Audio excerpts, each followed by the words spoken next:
بسم اللہ الرحمن الرحیم۔ اگلے 2 دن میں نے اسی کمرے میں گزارے، تاحال مجھ سے کسی قسم کی پوچھ گچھ نہیں کی گئی تھی۔ تیسرے دن ناشتے کے قریباً 2 گھنٹے بعد بلاوا آ گیا۔ مجھے بلانے والے وہی دونوں تھے جنہوں نے میری تصاویر نکالی تھیں۔ اس دفعہ دونوں نے ہاتھوں میں پستول پکڑے ہوئے تھے۔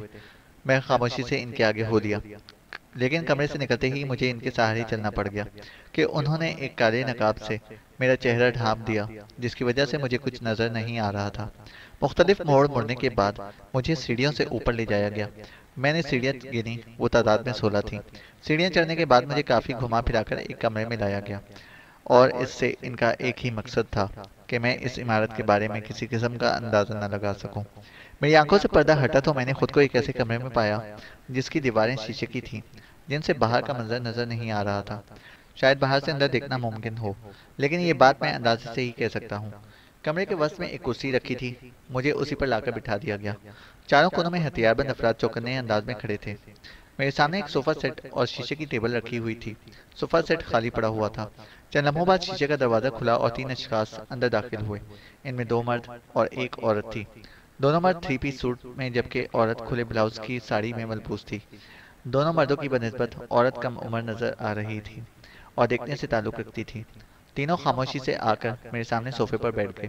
چند لمحے مجھے گھورنے کے بعد ان میں سب سے بڑی عمر کا، جو میرے خیال کے مطابق سب سے سینئر تھا، اور اس خیال کی وجہ مرد اور عورت کا مؤدبانہ انداز تھا، وہ مجھ سے مستفسر ہوا۔ تمہارا نام؟ عمر جان، میں مختصراً بولا۔ آرمی سے تعلق رکھتے ہو؟ جی۔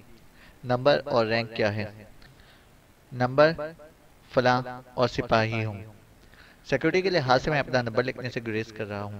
البتہ قارئین کی معلومات کے لیے اتنا بتاتا چلوں کہ آرمی سے تعلق رکھنے والے ہر فرد کو ایک نمبر الاٹ کیا جاتا ہے، جو کہ 7 فگر پر مشتمل ہوتا ہے۔ بلکہ آرمی میں گھوڑوں، خچروں، کتوں اور ہتھیاروں تک کو مخصوص نمبر الاٹ کیے جاتے ہیں۔ ہوں، اس کا مطلب ہے تیرا تعلق فرنٹیئر فورس سے ہے؟ جی۔ مجھے اس کی معلومات پر اچنبھا نہیں ہوا تھا، کیونکہ مجھے علم تھا کہ دونوں ملکوں کی آرمی ایک دوسرے سے متعلق کافی معلومات رکھتی ہیں۔ یونٹ؟ سوری سر، میں مؤدبانہ لہجے میں بولا، یہ جنیوا معاہدے کی خلاف ورزی ہے۔ اس کے لبوں پر ہلکی سی مسکراہٹ نمودار ہوئی۔ جوان، وہ معاہدہ جنگی قیدی کے لیے ہے، جبکہ تم جاسوس بلکہ تخریب کار ہو۔ ہم تمہارے لیے اس قسم کا کوئی حق ماننے کے لیے تیار نہیں۔ بہرحال وہ بات کی بات ہے۔ فی الحال تم یہ بتاؤ کہ تم نے سرحد کس مقصد کے لیے عبور کی، اور تمہارے ساتھ اور کون کون تھا؟ جواباً میں نے اپنے بھگوڑا ہونے کی وجوہات اور راستہ بھول کر سرحد عبور کرنے کی تفصیلات سے لے کر اپنے گرفتار ہونے کے واقعے تک منو ان سب کچھ تفصیل بتا دی۔ البتہ رشی پوسٹ پر حملے کا ذکر میں نے کھول کر دیا۔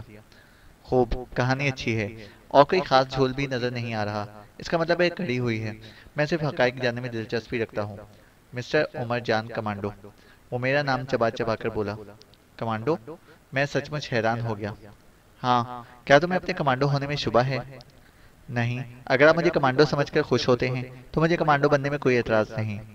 مسٹر، تمہاری اطلاع کے لیے عرض ہے کہ صوبیدار داس کی پوری پارٹی کی لاشیں تلاش کر لی گئی ہیں۔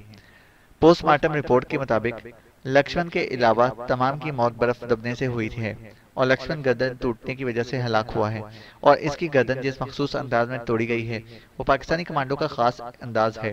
دوسرے تیرے ہاتھ میں پائی جانے والی شارٹ مشین گن بھی لکشمن ہی کی تھی، اور یہ تو تجھے معلوم ہوگا کہ آرمی میں ہر جوان کے نام پر ہی ہتھیار ایشو کیا جاتا ہے، اس لیے ہمیں ایس ایم جی کو پہچاننے میں کوئی دقت نہیں ہوئی۔ وہ چند لمحے کے لیے خاموش ہوا اور پھر بولا، رشی پوسٹ پر ہمارے 6 جوان جان سے ہاتھ دھو بیٹھے۔ ان کے جسموں میں پائے جانے والے بلٹ اسی گن سے فائر ہوئے ہیں۔ اب تم کیا کہتے ہو؟ لکشمن کی گردن کسی اور وجہ سے بھی ٹوٹ سکتی ہے، اور ضروری نہیں کہ گولیاں اس گن سے چلائی گئی ہوں۔ وہ اس کیلیبر کی کسی بھی گن سے چلائی گئی گولیاں ہو سکتی ہیں، اور اس قسم کی گنیں ہمارے مجاہدین کے پاس عام ہیں۔ تمہارے مجاہدین؟ وہ طنزیہ انداز میں بولا۔ تم نے بچکانہ باتیں شروع کر دیں۔ حالانکہ تمہیں اچھی طرح معلوم ہوگا کہ کسی بھی فائر شدہ بلٹ سے اس ہتھیار کو پہچاننا مشکل نہیں ہے جس سے یہ فائر ہوا ہو۔ دنیا میں کہیں ایسے 2 ہتھیار موجود نہیں جن سے فائر کیے گئے بلٹ بالکل ایک جیسے ہوں۔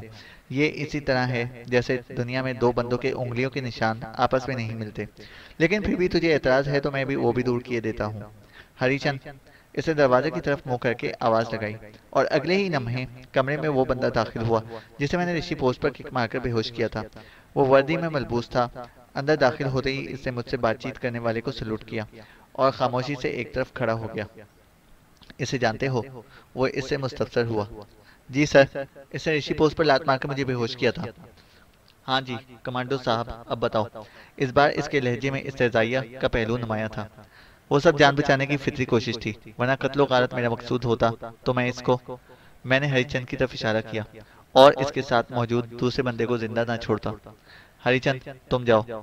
वो हरिचंद से मुखातिब हुआ और एक मरतबा फिर सलूट करके कमरे से निकल गया। गपशप बहुत हो गई। मिस्टर, अब तुम फरफर अपने साथियों के नाम और सरहद पार करने का मकसद बयान करना शुरू कर दो।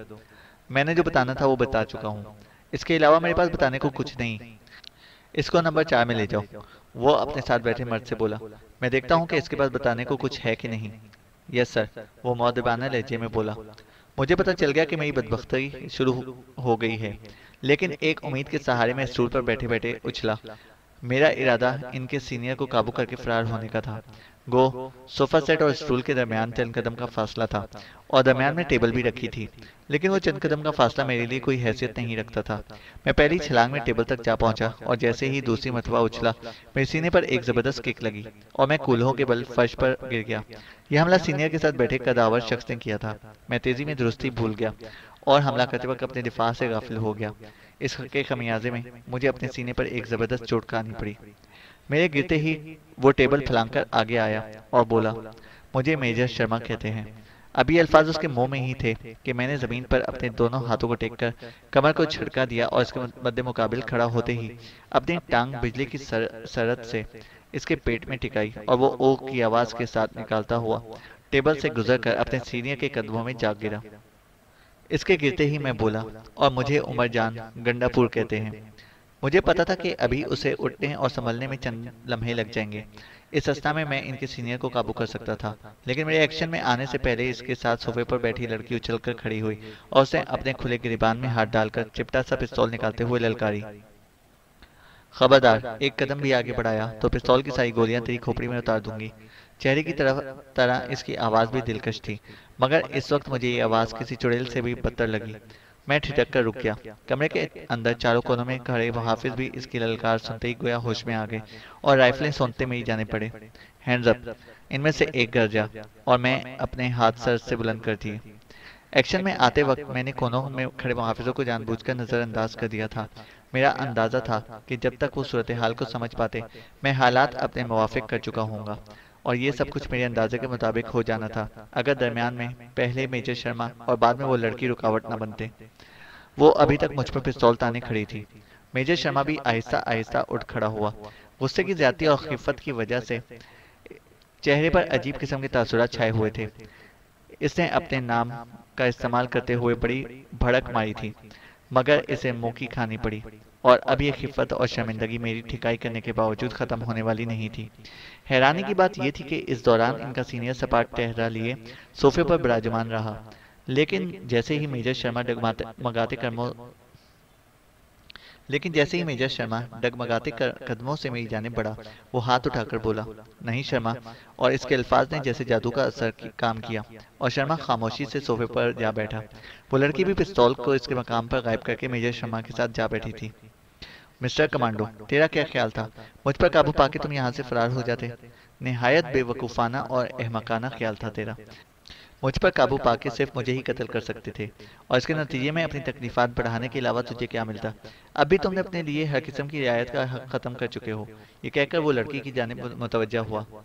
नीलम, जी सर, इसे नंबर 6 में भिजवा दो। इसका केस भी अब तुमने ही हैंडल करना है। और शर्मा, तुम इस वक्त तक इस तफ्तीश से लाताल्लुक रहोगे जब तक इंक्वायरी मुकम्मल नहीं हो जाती। दोनों ने यस सर कहकर इस बात में सर हिला दिया। शर्मा, तुम मेरे साथ चलो। इनका जवाब सुनते ही वो उठते हुए बोला, और मेजर शर्मा उसके साथ चल पड़ा।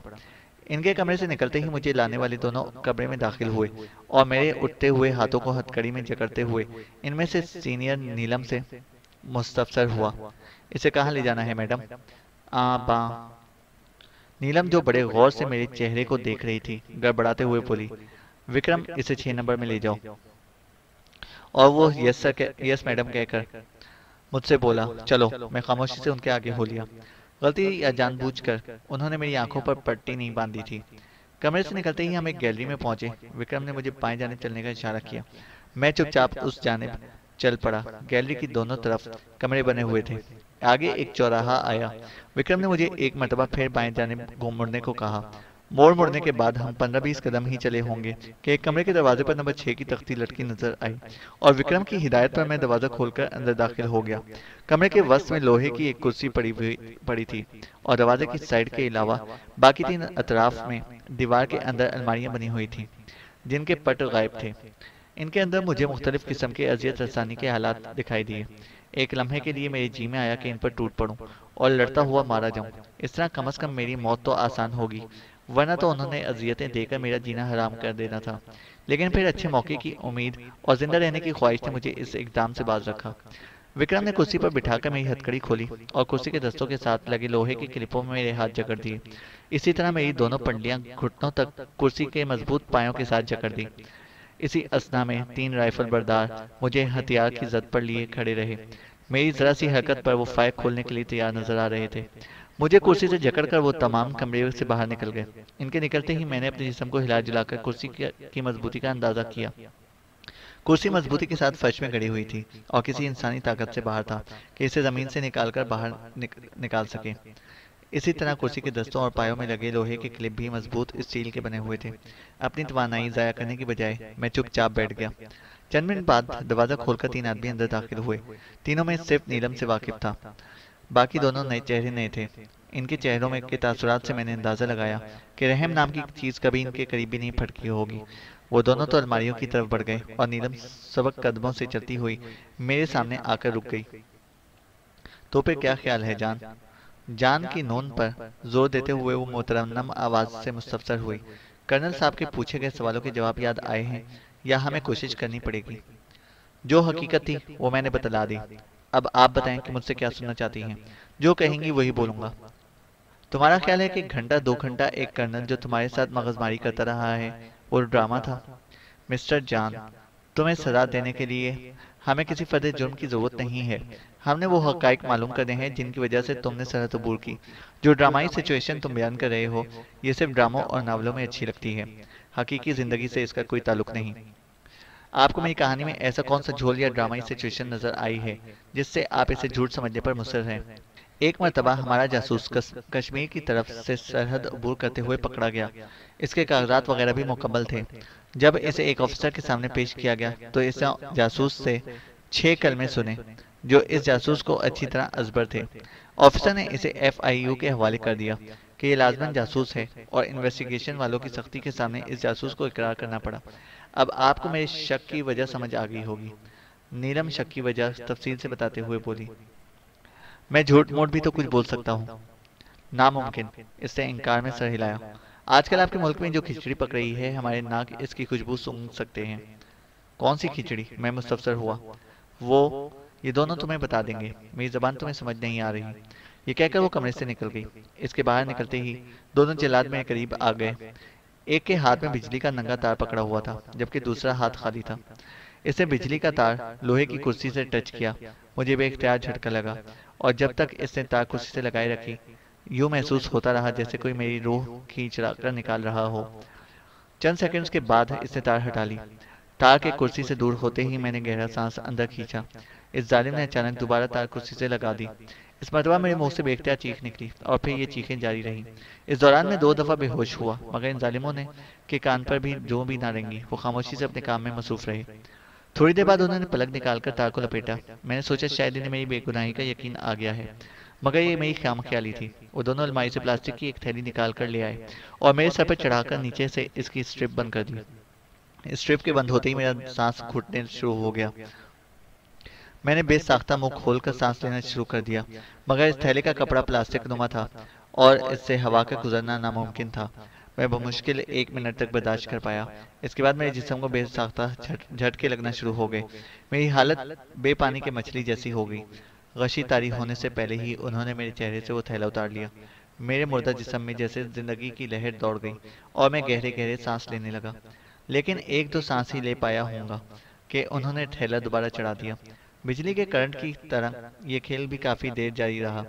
मेरे सर में सख्त किस्म का दर्द शुरू हो गया था।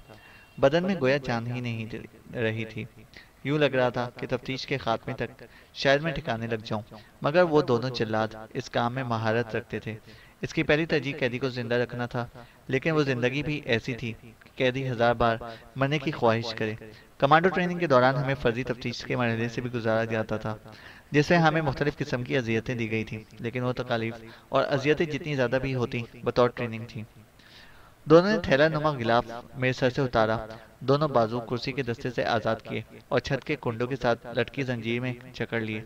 इसके बाद कुर्सी से जकड़े पांव भी आज़ाद किए और कुर्सी के नट खोलकर इसको फर्श से जुदा करके एक तरफ रख दिया। अगले मरहले में उन्होंने जंजीर को खींचकर टाइट किया, यहाँ तक कि मेरे पांव 1 फीट के करीब हवा में बुलंद हो गए। दोनों बड़ी तरतीब और इन्हमाक के साथ अपने काम में मशगूल थे। यूं लग रहा था जैसे कोई साइंसदान अपनी लेबोरेटरी में या कोई डॉक्टर ऑपरेशन थिएटर में मशगूल हो। दौरान कार्रवाई उन्होंने मुझसे या आपस में कोई बातचीत करने की जरूरत महसूस नहीं की थी। छत से लटकाकर उन्होंने मेरे पाँव के साथ वजन बांधा और एक कोने में खड़े होकर दिलचस्पी से मुझे घूरने लगे। कुछ देर तो मैं अपने बाजुओं को अकड़ा कर अपने जिस्म और फालतू वजन को सहारा, मगर कहाँ तक, आखिर थक कर मुझे जिस्म को ढीला छोड़ना पड़ा। जल्द ही मुझे यूँ महसूस होने लगा जैसे मेरे बाजू कंधों से जुदा हो जाएंगे। मैं होठ भेजे इस तकलीफ को बर्दाश्त करने की कोशिश करता रहा, लेकिन कब तक। बज़ाहिर नजर सादा सी नजर आने वाली ये सदा पहली सदाओं से कम नहीं थी। अचानक दरवाजा खोलकर नीलम अंदर दाखिल होते हुए मुस्तफसर हुई। हाँ, कुछ बताया है इसने? अभी तक खामोश है मैडम, एक मौदबाना लहजे में बोला। इसका मतलब है आजकल तुम्हारी कारकर्दगी कुछ अच्छी नहीं जा रही, वो खफगी से बोली। तुम दोनों को मैंने आधा घंटा दिया था और अब आधा घंटा होने वाला है। इसकी बात सुनकर मैं हैरान रह गया, क्योंकि मेरे ख्याल में मुझे अजियतें बर्दाश्त करते काफी देर गुजर गई थी, जबकि वो कह रही थी अभी तक सिर्फ आधा घंटा गुजरा है। बकवास कर रही है, मैंने दिल ही दिल में सोचा। ये मेरा मोराल डाउन करने की नफसियाती कोशिश है। हाँ जान, कुछ याद आता है? वो मेरे करीब आकर लगावट से बोली, मगर मैं खामोश रहा। वाह भाई, मिट्टू की तो बोलती ही बंद हो गई है, ये कहकर वो इनसे मुखातिब हुई। विनोद, जरा इसके पांव से वजन हटाओ। विनोद नामी आदमी आगे बढ़ा और उसने मेरे पांव से वजन खोला और एक तरफ रख दिया। मेरे बाजुओं का बोझ हल्का हुआ, मगर तकलीफ में कोई वाज़ेह कमी नहीं हुई। मेरा अपना वजन भी कुछ कम नहीं था। भर्ती के वक्त मेरा वजन 86 केजी के करीब था, जो ट्रेनिंग के बाद 76-77 किलोग्राम हो गया था। हाँ जान, अब तो कुछ फूटो। मेरे पाँव से वजन हटते ही वो बोली। जो हकीकत है मैं बता चुका हूँ। अब मेरे पास ऐसी कोई बात नहीं जिससे आप लोगों की तसल्ली हो, और जहाँ तक ताल्लुक है हमारे मुल्क का, आपके मुल्क के खिलाफ किसी साजिश के हवाले से, अगर ऐसा है भी सही तो मैं इससे नावाकिफ हूँ। चलो जब याद आ जाए बतला देना, हमें कोई जल्दी नहीं। ये कहकर वो इनसे मुतवज्जा हुई। इसकी बंदिशों को ढीला कर दो ताकि ये फर्श पर खड़ा हो सके, और तुम दोनों भी अब आराम करो, बाकी का काम कल कर लेंगे। ये कहकर वो बाहर की जानिब चल दी। इसके कमरे से निकलते ही इन दोनों ने मेरी बंदिशें इतनी ढीली कर दी कि मेरे पाँव आसानी से जमीन की तरफ लगने लगे। बाहर निकलते हुए वो दरवाज़ा बंद करना नहीं भूले थे। मेरे पास वक्त मालूम करने का कोई जरिया मौजूद नहीं था। बस अंदाजे से मैं यही कह सकता था कि शाम होने वाली है या हो चुकी है। सुबह नाश्ते के बाद से मैंने कुछ भी नहीं खाया था और इस वक्त मुझे भूख से ज़्यादा प्यास महसूस हो रही थी। शायद मुझे खाने पीने को कुछ ना दिया जाए। मैंने दिल ही दिल में सोचा, ये भी अजियत देने का एक तरीका था। मुझे जल्द ही भागने की तरकीब करनी थी, वरना वक्त गुजरने के साथ साथ मेरी तवानाई कम हो जाना थी। इसके अलावा दुश्मन मुझे कोई ऐसा नुकसान भी पहुंचा सकते थे कि मैं बिल्कुल नाकारा हो जाता। मैंने हाथों को हिला जुलाकर जंजीर की मजबूती का अंदाजा किया, मगर महसूस यूं हुआ कि इसके साथ जोर आजमाई करने का मतलब अपने आप को थकाना है। इसको तोड़ना किसी इंसान की ताकत से बाहर था। मैं मुसलसल मुख्तलिफ तदाबीर सोचता और इन्हें मुस्तरद करता रहा, यहाँ तक कि काफ़ी देर हो गई। इस दौरान मुझे गुनूदगी सी होने लगी। सच कहते हैं कि नींद सूली पर भी आ जाती है। मैं सोने जागने की कैफियत में था कि अचानक अजियत खाने का दरवाज़ा खोलकर नीलम अंदर दाखिल हुई। इसे गाउन पहना हुआ था जिसका गिरेबान काफ़ी नीचे तक खुला हुआ था। ट्यूबलाइट की रोशनी गोया इसके बदन में से मुनकिस होकर आंखों को खीरा किए दे रही थी। इसके पीछे दो हथियार बरदार मर्द थे जिन्होंने हाथों में शॉटगनें पकड़ी हुई थी। मैंने सोचा शायद मेरी तफ्तीश का दूसरा राउंड शुरू होने वाला है, लेकिन इसके बरक्स नीलम आहिस्ता आहिस्ता चलते मेरे करीब पहुंची। इसकी आंखों की सुर्खी देखकर मुझे अंदाजा हुआ कि इसने शराब पी रखी है। जान, थक तो नहीं गए? वो अपना दायां हाथ मेरी छाती पर फेरते हुए मखमूर लहजे में बोली। भूख भी लगी होगी, चलो मैं तुम्हें खाना खिलाऊं। ये कहकर वो इन दोनों में से एक से मुखातिब हुई। रोबिंदर, इसको खोलो। रोबिंदर नामी आदमी ने अपनी गन स्लिंग अप की और छत से लटकी जंजीर से मेरे हाथ खोलकर हथकड़ी में जकड़ दिए। लेकिन इसके बावजूद मुझे इतना आराम महसूस हुआ जो बयान से बाहर है। इन दोनों की निगरानी में चलता हुआ मैं अजियत खाने से निकला। नीलम मेरी रहनुमाई के लिए आगे चल रही थी। इसकी चाल भी एक मखसूस किस्म का रिदम लिए हुए थी। मोटा गाउन भी इसके नशीबो फराज को छुपाने में नामुमकिन रहा था। दो तीन मोड़ मुड़ने के बाद हम सीढ़ियां उतरे और फिर तहखाने में उतर कर रुकने की बजाय एक सुरंग में चल दिए। कुछ दूर जाकर सीढ़ियां नजर आईं। वहां से ऊपर चढ़कर हम एक कमरे में पहुंचे। ये एक पुरतकल्लफ ख्वाबगाह थी। तुम दोनों दरवाजे के बाहर खड़े हो रहो और जब तक मैं ना बुलाऊं अंदर नहीं आना। दोनों जी मैडम कहकर बाहर निकल गए। जान, इधर बैठो। इनके कमरे से निकलते ही नीलम मुझे एक लग्जरी बेड पर बिठाकर मेरे साथ बैठते हुए बोली। मैं शहरज़ादा सा था और मुझे कुछ समझ नहीं आ रहा था कि ये इल्तफात किस लिए है। ये सब किस लिए? मेरा लहजा हैरानी से पुर था। ये, वो जबरदस्ती कहकर लगाकर बोली, ये तो खुद मुझे भी नहीं पता कि क्या है। और मैं होंकों की तरह उसका मुंह तकने लगा। परेशान हो गए? वो मेरी हैरानी से लुत्फानंदोज होते हुए बोली। बात यह है कि जान, कि तुम मुझे पहली ही नजर में अच्छे लगे हो। मैंने आज तक तुम जैसा भरपूर मर्द नहीं देखा। तुमने मेरी रातों की नींद उड़ाकर देख ली। तुमने तो मेरी रातों की नींद उड़ा दी। देख लो। वो दीवार पर घड़ी की तरफ इशारा करते हुए बोली। रात के 2 बज रहे हैं और नींद मेरी आंखों से कोसों दूर है। तुम्हें मेरी बात समझ आ रही है ना? वो अपने दोनों हाथों में मेरा चेहरा थाम कर बोली और मैं हैरानी से उसकी तरफ तकता रह गया। वह मेरी नजरों की परवाह किए बगैर बिस्तर से उठकर वो मेरी नजरों की परवाह किए बगैर बिस्तर से उठकर कमरे के एक कोने में लगे फ्रिज की तरफ बढ़ गई और वहां से ट्रे में मुख्तलिफ लवाजमात सजाकर मेरे सामने आकर बैठ गई। मेरे हाथ हनूज हथकड़ी में जकड़े हुए थे, मगर इसने मेरे हाथ खोलने की बजाय अपने खूबसूरत हाथों से मुझे खाना खिलाना शुरू कर दिया। कोई और मौका होता तो शायद मैं इस सिचुएशन से लुत्फानंदोज होता, मगर इस वक्त हालात ऐसे थे कि मेरी तवज्जो सिर्फ खाना खाने की तरफ मबजूल थी और मैं बेझिझक अपना पेट भरने में मशगूल रहा। चंद ही लम्हों में ट्रे साफ कर चुका था। और लाऊं? वो लगावट भरे लहजे में मुस्तफसर हुई।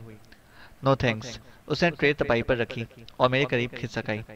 बहुत मारा है जालिमों ने, है ना? वो मेरे बालाई धड़ पर अपने मुलायम हाथ फेरते हुए बोली। आपके कहने से ही तो सब कुछ हुआ है, मैंने शिकायतन बोला। बिल्कुल झूठ। इसने नफी में सर हिलाया। मैं बेबस थी। वो सब कुछ कैमरे की आंख से देखा जा रहा था। अगर मैं तुम्हें तकलीफ में देखना पसंद करती तो कभी भी कमरे से बाहर न जाती। आपके पास जाने का मुझे क्या फायदा हुआ? मैं हनूज इससे खफगी का इजहार कर रहा था, जैसे कोई अपनों से करता है। और सारी ड्रामाई सिचुएशन का मकसद वहां से भागने के लिए कोई और मौका तलाश करना था। मुझे पता था कि इससे अच्छा और बेहतरीन मौका शायद ही फिर कभी मिल पाता। इस वक्त मेरे लिए सबसे बड़ी रुकावट हथकड़ी थी।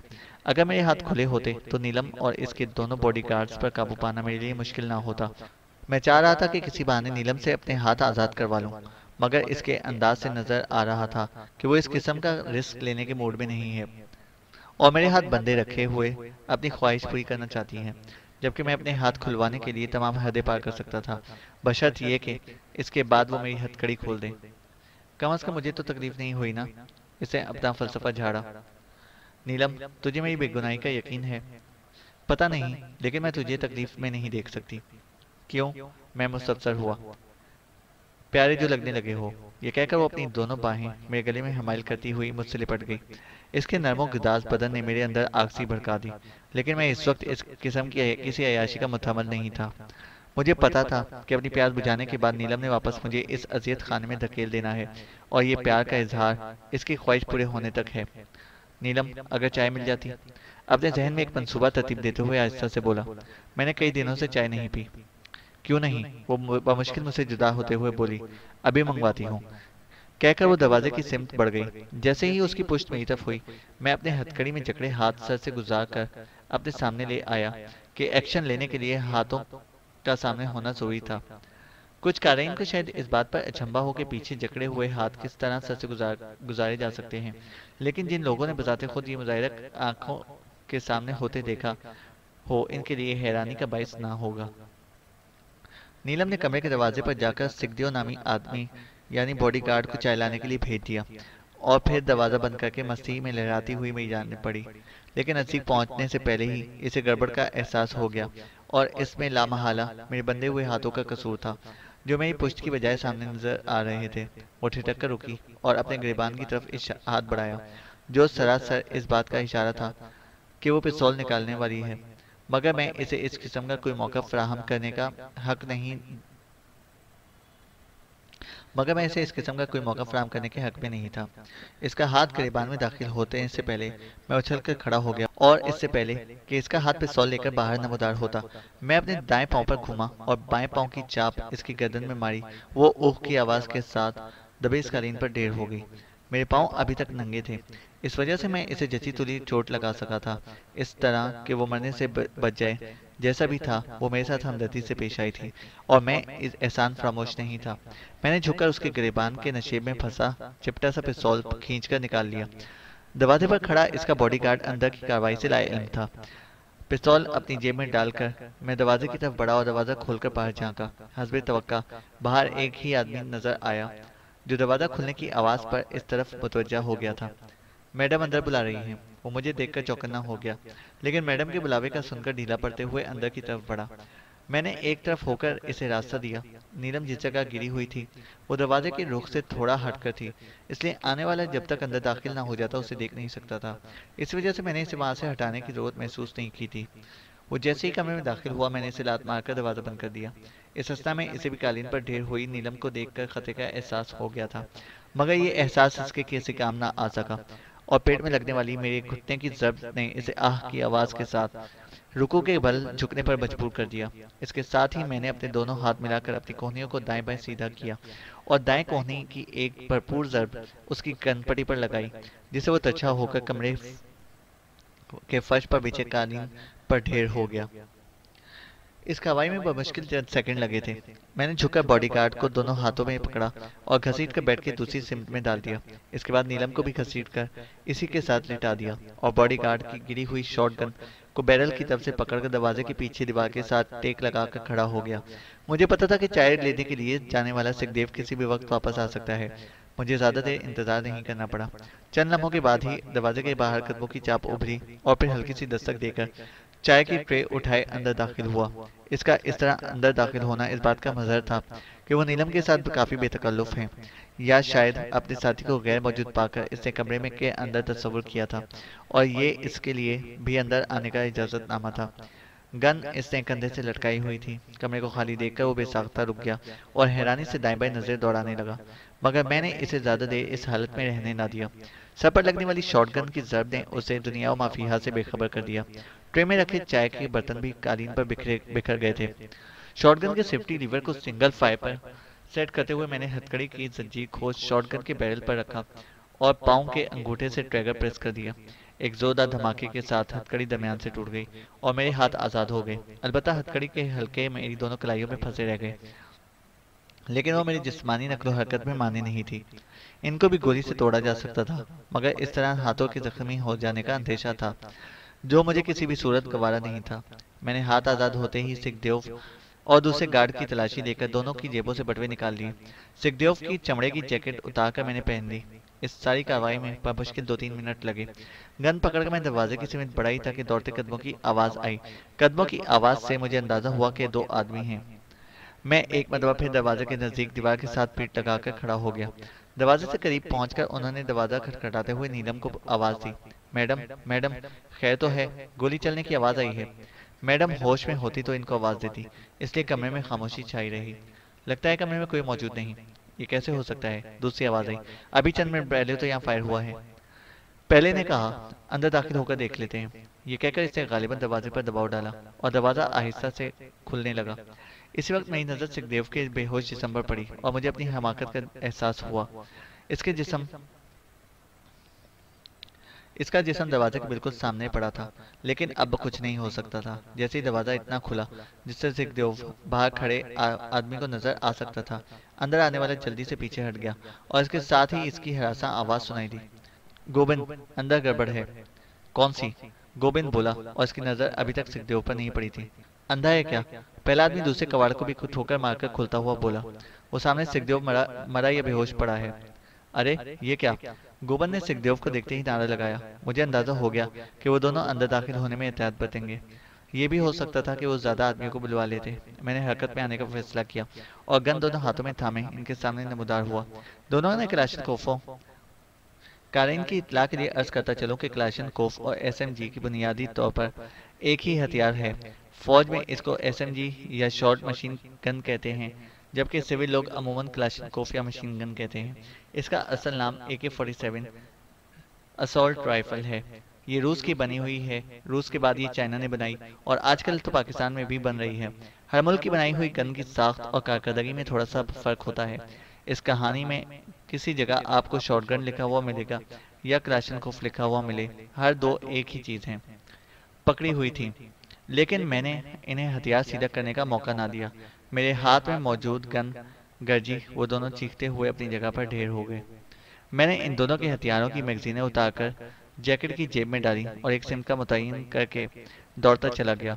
मेरे दोनों पांव अभी तक नंगे थे और मेरे पास इतना टाइम भी नहीं था कि जख्मियों या मरने वालों के पांव से अपने लिए जूतों का इंतखाब कर सकता। राहदारी के इख्तिताम पर एक दरवाजा था जो दूर से ही खुला हुआ नजर आ रहा था। दरवाजे के सामने मैं एक लहजा के लिए रुका, मगर कोई आहट या आवाज ना सुनकर आहिस्ता से अंदर दाखिल हो गया। ये एक ड्राइंग रूम नुमा कमरा था।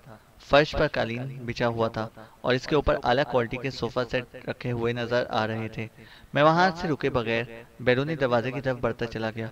दरवाजे के सामने एक मरतबा फिर रुककर मैंने बाहर झांका। इमारत के गेट पर दो अफराद खड़े नजर आए। दोनों ने हाथों में हथियार पकड़ रखे थे। इनकी नजरें इसी सिमत को थी जहां से मैंने झांका था।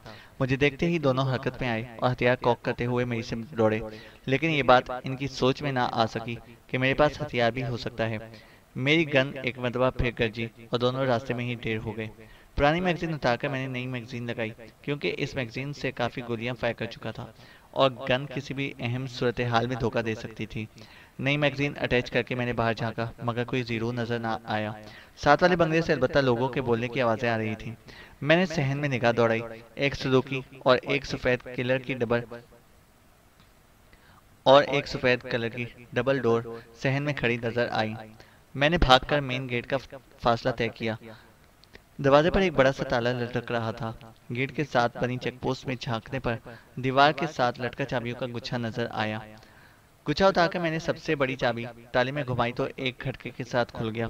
दरवाजे के दोनों पट खोल कर मैं डबल डोर की सिमट बढ़ा। गाड़ी के दोनों दरवाजे लॉक थे। गन का बट मारकर मैंने खिड़की का शीशा तोड़ा। अंदर बैठकर इग्निशन की तारें तोड़कर इसे स्टार्ट किया और दौड़ाते हुए मेन गेट से निकलता चला गया। चैनल को सब्सक्राइब करें और बेल आइकन को प्रेस करें ताकि हमारी हर अपडेट आपको बर वक्त मिल सके।